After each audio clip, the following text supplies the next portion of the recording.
Please join me and welcome our speaker, Joe Stumpe.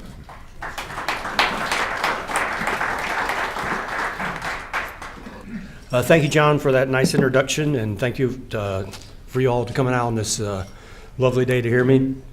One thing I forgot to tell John about my background is I spent about 10 years as a political reporter in Arkansas. I covered Bill Clinton's last governor's race and first presidential race and everything that followed from Gennifer Flowers to Whitewater. And that's why I came to Wichita to become a food writer. But I am interested in politics.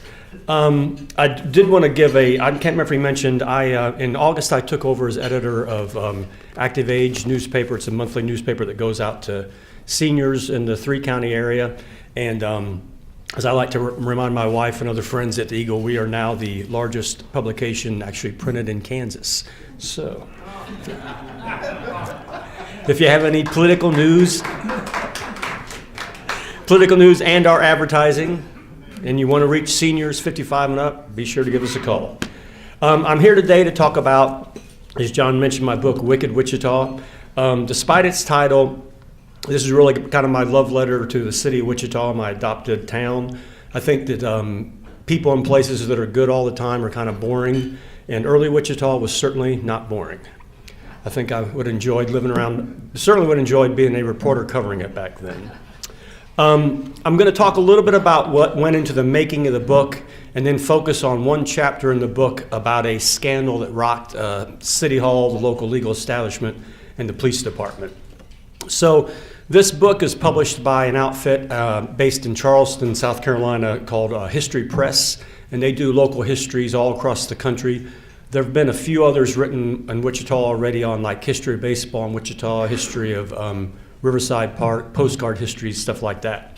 They originally contacted my wife about doing a book on the history of brewing in Wichita, and she's somewhat busy with a little job she's got at the Eagle, so she passed them on to me. And I told them I wasn't interested in that, but I might be interested in doing a book about crime in early Wichita.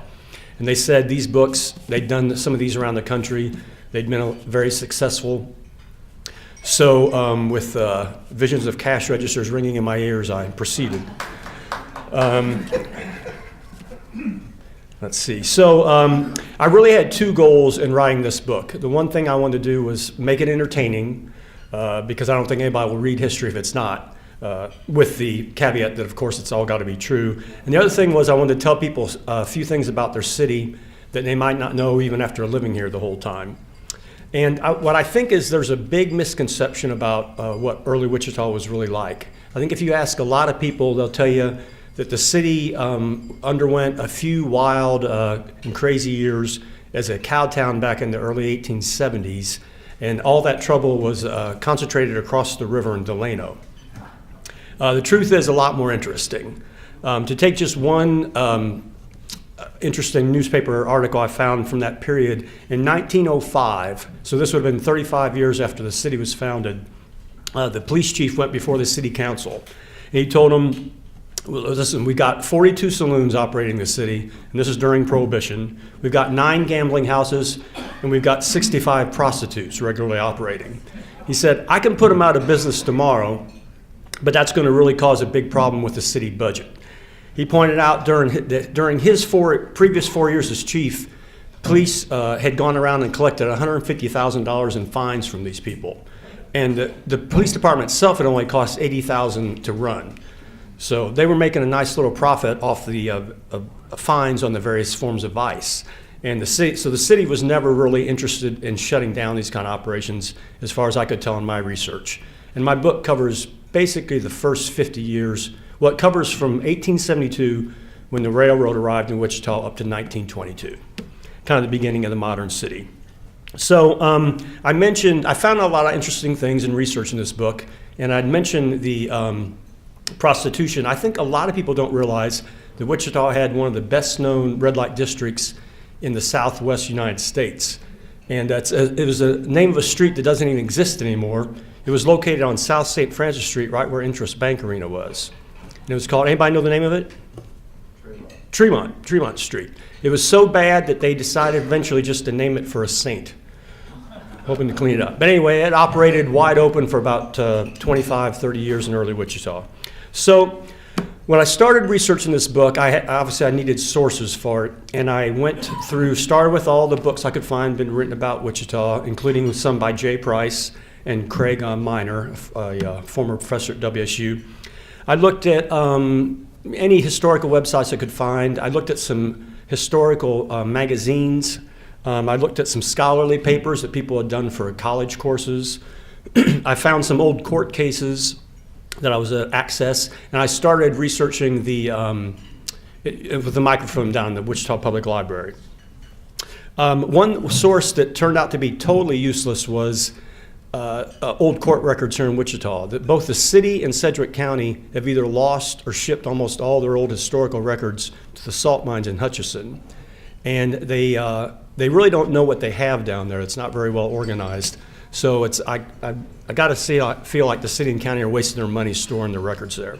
Anyway, after about a month into my research, I found what turned out to be an amazing resource.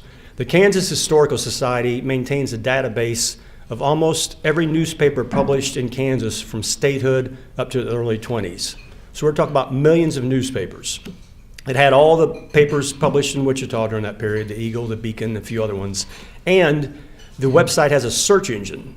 So once you figure out what you want to research, you can put in that search engine, you could put in, say, murder, Wichita, and it would probably, 1919, it would probably pull up 25 hits.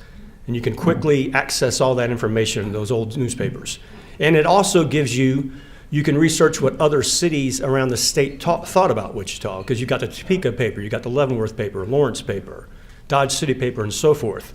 So the name of this book was actually suggested by the publisher, and I wondered, was Wicked Wichita justified? So I put in quote marks in the search engine, Wicked Wichita, and I found over 200 references to Wicked Wichita in other newspapers in Kansas during the first 50 years. So I don't think it's an exaggeration that Wichita was known as a wide open, wild, and woolly place. So that website did in fact turn out to be my chief source information, but not my only one. So as I started to research the cases, I had obviously more than enough material to go around. And I started looking for stories that I thought had great beginnings, middles, and ends. And then I also thought, well, I didn't want it to be just about bank robbers and murders, so I started looking at other things that were sort of considered, quote, wicked back then. And so I added chapters like on poverty, because poverty was, people were kind of blamed for being poor back then. Drug use, which was surprisingly prevalent in early Wichita. Really messy, sometimes deadly divorce cases. Some of the tragic outcomes of out-of-wedlock births, and other issues like racism. I think a lot of people don't realize that the Ku Klux Klan made a comeback across the country, including right here in Wichita in 1920 and 21. One incident I found was they marched into Wesley Hospital in full Klan regalia in 1922 and donated $8,000 to Wesley Hospital, which needed it badly at the time. And the hospital received a little bit of criticism for receiving it, but not really that much. So anyway, and then the other thing I did was I thought by going into some of these other issues, it gave maybe a fuller picture of what society in Wichita was like at that time. And I tried to put all the stories in chronological order so you could kind of see the city develop from a town, where there was just horse and buggy days up to a place where a few people had cars and there were streetcars and so forth. And so in that way, I was hoping to present a fuller picture of the city. Okay, now I'm going to talk about one chapter in particular, the big City Hall scandal I mentioned. So this chapter takes place in 1910. By that time, Wichita was not yet the biggest city in Kansas, but it was on the way to becoming so. It was clear it was going to be. It had the brand new Catholic cathedral downtown had just been built. Had the tallest smokestack in the city. Had a 10-story skyscraper, and had streetcars running in various directions. It also had a reputation, maybe more of a rumor at that point, of as being a place where criminals could hide out safely from the police as long as they did their dirty work elsewhere. Now, it sounds a little far-fetched, but in the summer of 1910, that's exactly what was revealed to be happening. So in this chapter, there are three main characters and a couple minor characters. The first main character was a guy named John Callahan, and he was sort of what might be called a celebrity gangster from that time. He was, despite being an outlaw, he was apparently really well liked. The newspapers would always describe him as smiling, very nicely dressed, and with a pocket full of 10-cent cigars. He's what was known as a yeggman, and a yeggman was a bank robber who robbed banks by blowing up safes, usually using nitroglycerin. So John Callahan had first got in trouble with the law for robbing the bank in Clearwater. After he got out of prison, he came back to Wichita, excuse me, and he told the police chief he would behave. When he got arrested a couple years later for selling stolen silk stockings to the ladies on Tremont Street, the police chief arrested him. He said, "John, you said you'd behave." And he said, "Well, I stole those stockings in another city." So anyway, the chief chased him out of town, but he eventually made his way back to town again, and he became really well known for operating a place called Callahan's Dump. And so Callahan's Dump was located right next to where Hotel Old Town is today. And I've actually seen pictures of it. It really wasn't much of a dump. It was a small compound of buildings, and I think it was called a dump because he was a fence, and so crooks could take their stolen property there and dump it off there. And he also ran a bootleg operation out of there. Okay, the second character is that police chief that I mentioned had gone before the city council in 1905, and his name was Frank Burt. He served 3 or 4 different stints as police chief. It was a politically appointed job back then. He was a Republican. Whenever Republicans were mayors, they would appoint somebody like Burt. When the Democrats or the populists came in, he'd be out of the job. So Burt had been around and was quite familiar with the system of payoffs and so forth. The third character was Levi Nascar. And Nascar was a lawyer and banker who started Fourth National Bank. And he built up Fourth National from nothing when he got to the city to deposits of about $2.5 million in 1910. And that was equivalent to about $65 million today. So it was either the first or second biggest bank in the city. Nascar had also, he was just a very active businessman. He'd been a part of the group that laid natural gas pipelines all over the city. His family was already doing some philanthropy. The Nascar Park that's being renovated is named not for him, but for one of his sons. So he was a really well-known businessman in town. So those are the 3 main characters. So in 1910, the federal postal inspectors became concerned because there had been a string of 9 post office robberies around the state, not in Wichita, but in cities, small towns circling Wichita. So they thought to themselves, where can we go? We can find where these stamps are being gotten rid of by going to some place where legitimate sales of stamps have fallen off drastically. That place was Wichita. So they came to Wichita and they interviewed a character named Dr. Samuels. Dr. Samuels was a guy who made patent medicine. He made millions of dollars selling his patent medicine recipe around the United States through the mail. And I don't mean millions in current terms, I mean millions back then. And his patent recipe was called Samuel's Systematic Remedy. And it was an eye drop that you put in your eyes. And his whole theory was that because the mind controls the body and the eyes are close to the mind, if you put your eye drops in, they'll reach the mind and cure whatever's ailing you. So he eventually got in trouble with the American Medical Association and went to prison himself. That's a little bit later in the book. He's his own chapter. And when they did a little laboratory analysis of his remedy, and they found out that it consisted of salt, sugar, and Wichita tap water. I think they identified it because it had a lot of fluoride in it. No fluoride in it. Anyway, so that's a minor character. So the federal inspectors, they go to Samuels because he's buying thousands of dollars of stamps usually to send his remedy all over the country. And they say, what happened? You're not buying these. He says, well, I'm buying my stamps at a discount rate from Levi Nascar, the president of Fourth National Bank. And but he says he thinks it's on the up and up. He just thought Nascar got a good deal on stamps. So then the federal inspectors go to the bank president and they say, where are you getting these stamps? And he says, well, I'm buying them from the police chief, Frank Burt, at a discounted rate. But the police chief told me he got them as a bonus for some police work. So then the federal inspectors went to the police chief and they said, "Where are you getting these stamps?" And he said, "Well, I'm buying them from John Callahan and they're stolen." So anyway, that summer, that August, news of this breaks. The federal government's investigating the city's best-known banker, the police chief, and this best-known outlaw. So they only arrest Callahan. He goes to jail before he can make bail. The other was, I guess they don't figure the other two guys are going to run. And he's described, one of the newspapers described him as walking into the police station looking like he was thinking about buying the place. Very cool character. So, but unfortunately, about 10 days later, he lost his cool. The Kansas City Star had sent a photographer down here to take a picture of the dump, Callahan's dump. And John Callahan sicked his bulldog Frankie on him, and he took a big bite out of the photographer's leg. So the scandal in Wichita had already made the papers around the country, and that just sort of upped it up again.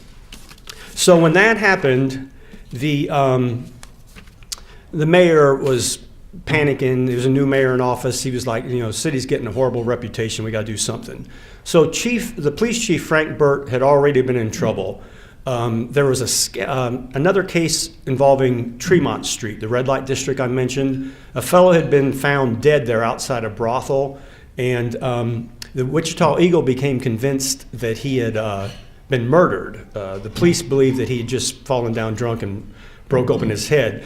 But the Eagle was in a big newspaper war with the Beacon, as usual, back then, and they hired a guy known as the Sightless Psychic, who started reading minds and figured out that this guy had been murdered. So the Eagle started putting pressure on the mayor to fire Frank Burt. Well, when the news about the scandal broke, Burt just resigned and decided to cooperate with federal investigators. So, of the three defendants, obviously the banker, Levi Nascar, had the most to lose. So what he did was he hired the city's best-known lawyer, who was Samuel Amidon, the lawyer that the street's named for. Amidon was the best-known Democratic politician in town, a personal friend of Woodrow Wilson, and I think he'd been to every Democratic National Convention for 40 or 50 years. So anyway, shortly after the arrests were announced, the mayor conducted a raid on Callahan's dump and rolled out a lot of barrels of whiskey. And then the day after that, him and the new police chief announced that they discovered a secret bedroom or love chamber in City Hall. And so the Eagle ran this huge picture on the front page of City Hall showing where this love chamber was. It was described as the scene of revelry and debauchery. And so they also found out that the police had been, instead of just confiscating this liquor and destroying it, had been making good use of it. And so the police chief, or the mayor, fired most of the police department. So anyway, let's see, where are we now? Yeah, so Samuel Amidon is representing Nascar. This is a federal case since it involves postage stamps. On the day the trial's to start, the federal prosecutor says that not only is this case going on, but he believes that two of the grand jury members that indicted these three men tried to bribe other grand jury members not to indict the banker, Nascar. And these men were seen leaving Samuel Amidon's office. So Amidon, of course, his honor has been besmirched, so he demands an investigation. They clear him, and the trial can proceed. So once the trial starts, the police chief accuses the outlaw Callahan of not only selling him stolen stamps, but also of ratting out his fellow criminals.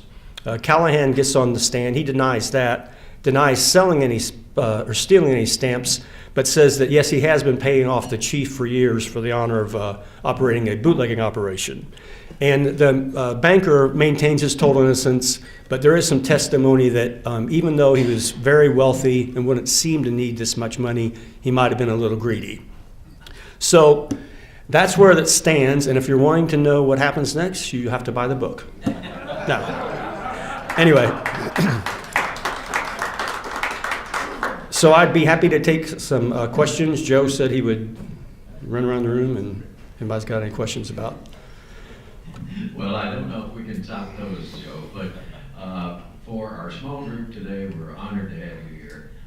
Please keep your questions concise, and we'll start with those raised hands. You have one? Two questions. I just can't help but ask the difference in quality of life today versus then, quality of life in Wichita. And then you talked about the eagle and the beacon. Can you, and in the book you go into some detail about the differences, philosophical differences, and if you could touch on that, right. That'd be fun. Okay, I'm going to start with the eagle and the beacon. They were in head-to-head competition, bitter competition, always trying to top one another. The eagle was a Republican organ, started by Marsh Murdoch and owned by the Murdoch family, who also several of their members sat in Congress through the years. The Beacon, through much of its history, was a Democratic newspaper, at least its early history. It later got bought by the governor from William Allen, from Wichita, and started leaning toward more of a centrist. But I will say one thing about my research. A lot of people think that newspapers aren't necessarily the greatest sources for history. But in going and doing this research, since I could always compare the accounts of any event in these papers, I figured out if both papers reported something as true, it was probably true. And otherwise, one might shade it to something else. Quality of life, that is really hard to say. People didn't live near as long, I know that. It was unusual for anybody to live past the late 60s. A lot of people died in their 30s, 40s, and 50s. It was definitely a different time. There wasn't as much bureaucracy and there wasn't as much privacy, I don't think. It was interesting back then, if you got arrested for something like, even something very serious like murder and thrown in jail, often reporters were allowed to walk right up to the bars and just interview you. And a lot of times the suspects would give these long, detailed accounts of their crimes long before they ever, got to court. Yep. Joe, one of the things that you, I guess anybody who moves here has heard, is Carrie Nation. Right. What role did you see her playing in this? Well, I did not devote an incredible amount of space to her. I think that her role in Wichita's history has been a little overblown. She came here in 1900 or either 1900 or 1901 and busted up a saloon and spent some time in jail. But the truth is that Wichita had prohibition for 20 years before she arrived and continued to have prohibition for 46 years after she left. And during that entire time, it ignored prohibition. So I just don't think she had much of an impact, personally. Yes? Speaking of the jail, can you tell them just a little about the Rotary jail? Yeah, so there's a chapter in here called about a thing called the Rotary, and it's not the Rotary Club. When I was doing this research, I kept coming across references to criminals being thrown in the Rotary in the old newspapers. I couldn't figure out what they meant. Well, Sedgwick County's second jail was this crazy contraption called the Rotary, and it was built on 2 levels. There were 10 cells on each level. They were pie-shaped shells, so there's 2 circles on top of each other, and the thing was made to spin around with a lever. So supposedly one jailer could watch 20 cells and spin it around. There was only one exit, and they'd try to spin around. Well, the problem with that thing is it never worked. So it's amazing nobody died in a fire there, but some people did suffer from smoke inhalation when there was a fire in the bottom of the jail, and it was just a crazy contraption. I think there was 13 of them or 17 built across the country, and Wichita had one of them. And Carrie Nation did spend a little time in the Rotary jail. She called it a place of torture, and she cussed out the sheriff's wife. Yep. Question. Hi. Thank you for the book and thank you for presenting on it. I'm asking as a writer and a researcher, what surprised you most during this project?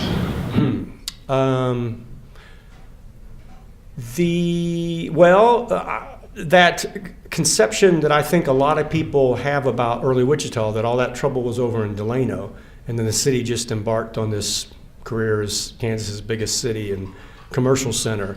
I think that was just totally not the case, and seeing how much interesting stuff really happened on this side of the river was one big surprise. That's probably the biggest overall one. Does your book cover Ackerman Island, and if it does, could you tell a little about its history and what happened? There's mentioned in it in a chapter about wrestling. Professional wrestling became very popular in Wichita around 1907, 1908, and the bouts were held over on Ackerman Island, and it was obviously a very popular like summer resort type area. People would go over there just for a daytime.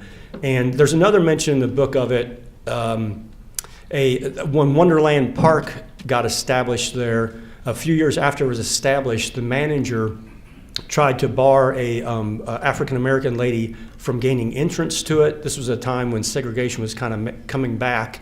And the lady sued him in court and actually won, which I thought was really interesting. Won $400 from him. So Ackerman Island was located pretty much off where Exploration Place is now. It was removed, I believe, by the WPA in the 30s, probably to like improve river traffic, I'm guessing, or river flow, something like that. Any questions? Yep. Did you see anything in your research about Warren Brown? His house was built in 1921 at First and Roosevelt, and I happened to be the owner of that house for 16 years. But I know he owned a lot of things, banks and Santa Fe Railroad interests and just everything. The building downtown that was used to be called the Brown Building was his, right? Right. I didn't, but I would encourage you to go to that Kansas Historical Society site, and if you get on there and put his name in there, I guarantee you something will come up about it. Or you could also just put that street address in it, and I think you'd be surprised how much information you'd find there. All you need to access that site, it's totally free. You just have to have a Kansas driver's license number. Yep. Okay, Joe, certainly stopping in 1922 suggests that you can have a sequel. I would love to do a sequel. Might call it Wickeder Wichita or something like that. But yeah, there's a ton of good stories out there to be told about the city. And that's really, I just wanted to give people something kind of interesting to talk about and to know about their city. I think one of the other questions that I heard some people talking earlier, do you see any lessons in contemporary Wichita that say, this stuff is still going on? Anything at all coming out in that direction? I don't know how to answer that one, Joe. I don't think that the city's any less wicked than it was or was more wicked back then or anything like that. All you have to do is pick up the paper to see that there's still a lot of people doing some shady dealings.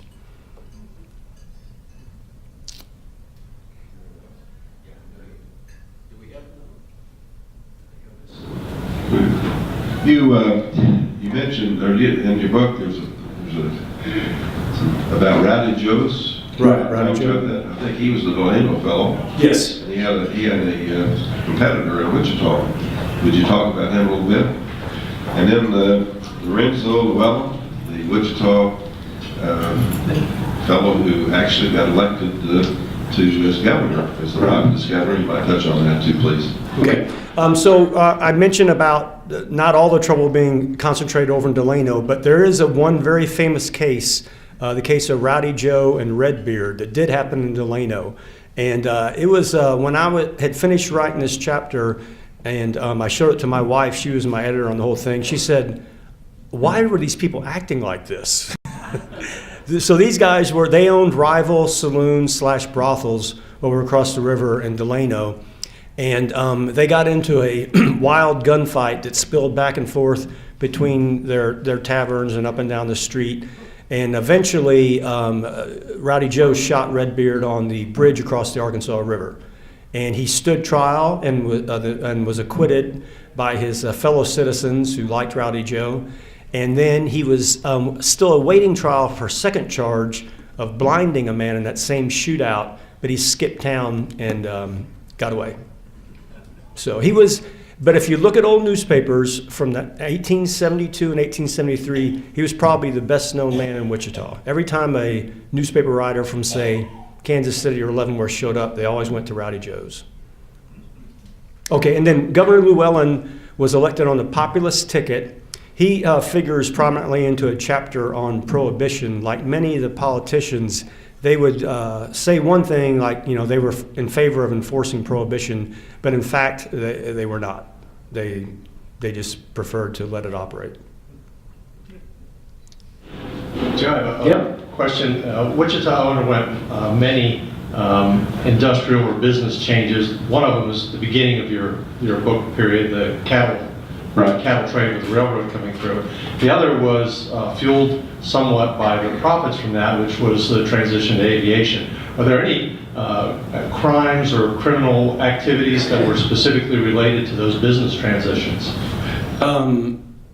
Well, sadly, my book ends about the time aviation is coming into effect. I did hear some rumors that some early bootlegging money went into the aviation business, but that kind of falls after my book. The cattle drives brought a lot of, they called them, papers usually call them Texans and Mexicans to Wichita. And they spent a lot of money in the gambling halls and the brothels. One of them was located right where, the most famous one was Keno Corner, and it was a saloon and gambling hall located right where Interest Bank's main headquarters are today. And this Ruffin building right here was the site of one of the city's best-known brothels, so, for many years. Owned by Kitty Paxton. Maybe it still is on the 9th floor. Anyone else have questions? Can you talk about Crooked Eddie? The bank robber, Eddie Adams? Right, yeah, Eddie Adams was a bank robber that operated here in the from between 1919 and 1922. He didn't rob anybody in Wichita, but he'd come back here to hide out. He got in a big shootout with the police right here in downtown Wichita, and he killed a police officer and was killed in the process. And when they, as they often did back then, they propped his body up in the city undertaking morgue, and somewhere between 7,000 and 9,000 people filed by to look at his body.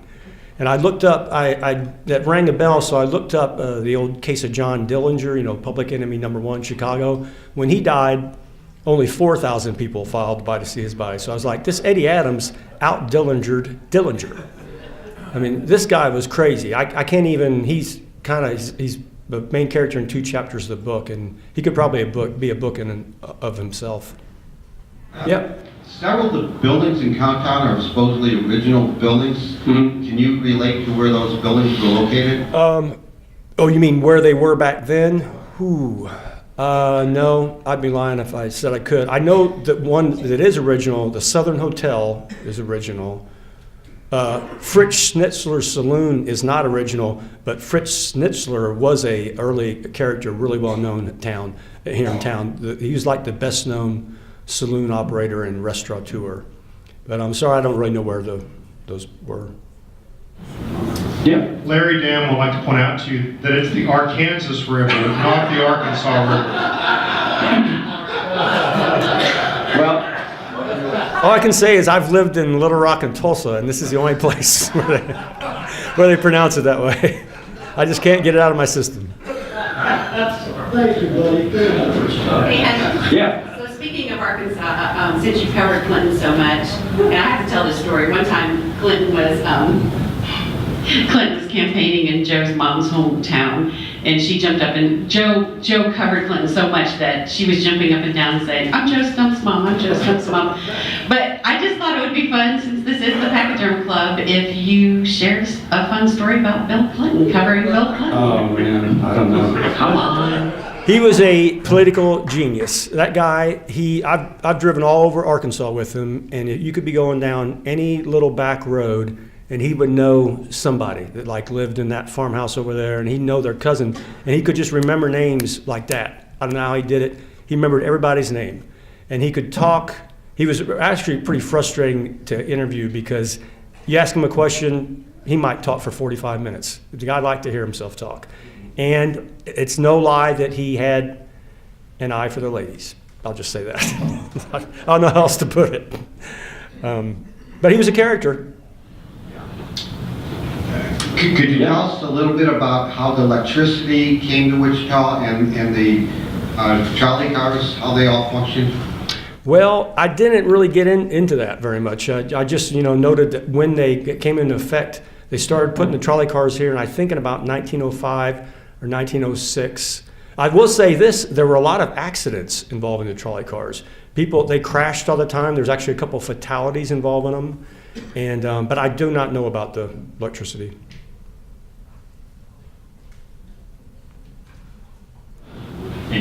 This may be somewhat of a follow-up to the previous question, but I read as recently as a couple of years ago, there was some, just reading on old, obsolete laws that are still on the books. Right. Supposedly there was one that if you went through the intersection of Douglas and Broadway, right here, you were supposed to stop and fire your shotgun one time in the air.